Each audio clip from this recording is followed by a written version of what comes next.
Hello everyone and welcome back to the Road to the Alps. We are now a month in, we've got 12 weeks to go. This video is going to be about how the last month is going, some of the key sessions that I've been doing and what is next on the road to the Alps.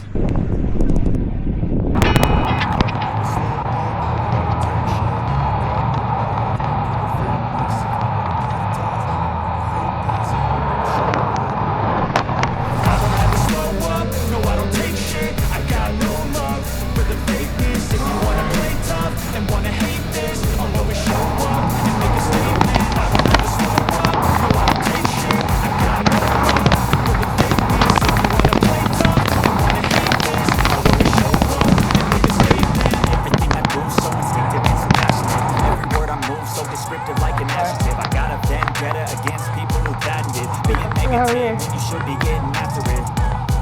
I got facts over tracks. This and that, spitting slow, spitting fast. I could roast, I could gas, think I'm okay at last, but I don't know if that can erase all the past and the pettiness. A reflection of the emptiness, hilarious. You think you're with my time, you're delirious, mysterious, because you are behind a fake exterior, inferior. You know I'll always be a bit superior. Get off of me, this ain't no humble brag. I want you to hear words, you can say them back. I want you to feel free from the chains that last, and to believe in what you got, it was built to last, yeah.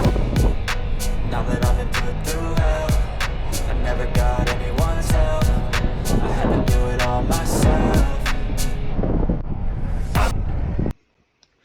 So from the first episode, I said that I would be splitting the first block into a gym-based base miles plan, and here it is in front of you now. Got gym sessions, I've got longer endurance rides. I'm going to take you through now. I'm going to show you basically what I do to strengthen my legs in the gym and build those base miles. So split them up into quad and hamstring sessions and quad and glute sessions. Here is a baseline session that I use for the glute and hamstring. Nice warm up to activate those glutes, which I do for both. And then I've got some hip thrusts, got some RDLs, and I've got some hamstring thrusts, which are basically hip thrusts, but your feet are moved further away from your backside, and I have my toes pointing in the air. It's really good for targeting that hamstring. At the moment, I'm still just playing around with the weights. Quad and glute sessions, I mean, there's no shock or surprise here. What I do, same warm up, I do the hip thrusts, and then I'm squatting and I'm leg extensioning to target that quad. I'll also throw in or swap out for some Bulgarian split squats or some leg press work if the leg press machine is working at the gym. So moving on to the road now, and what I do in the week and on the weekends to boost that base miles. And it is just about getting miles in the legs and having that constant pressure on the pedals. Cam Nichols in Australia at the RCA Academy is a very good video to watch on having constant pressure, limiting that time you're freewheeling, but also limiting that time you're really attacking and punching. And my pace is up, my power is up, and I'm able to build that consistent miles and power really well. I'm really enjoying that base miles, building that constant pressure, and yeah, it's great fun. So this is what roughly the next month of training will look like. Next week is half term and it's a bank holiday Monday, so I've rotated the gym session to Tuesday and an endurance session on Monday, but this is how the base will look. Sundays are my rest day. Mondays are going to be a double day, so in the morning I've got a gym session where I'm going to target quads, glutes and hamstrings. Then I'm going to go for an endurance building hour to an hour and a half in the evening.